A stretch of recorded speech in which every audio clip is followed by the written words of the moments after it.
laws have through the courts have changed is that it used to be if you had any metabolite of THC in your system, you were still technically guilty of that DUI. A DUI for whether it's a marijuana DUI or any other type of drug or alcohol, there's always going to be at least one charge that an officer cites you with, and that's going to be a DUI for being impaired to the slightest degree.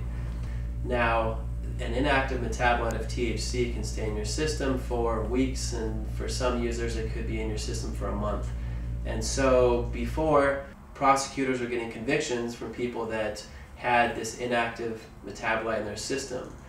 And the Supreme Court came down and said that they cannot do that. And so now you can only get technically a DUI if you have that active metabolite in your system. It should be like alcohol.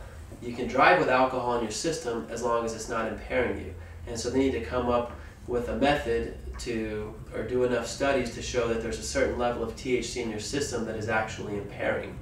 And so really that's what they need to do. If it's going to be legal, they're going to say you can smoke weed as long as it's not impairing you. And how do we know that it's impairing you? Well, we need to come up with a number. If you have so many nanograms in your system, it's per se impairing, or they can keep doing field sobriety tests like they're doing now.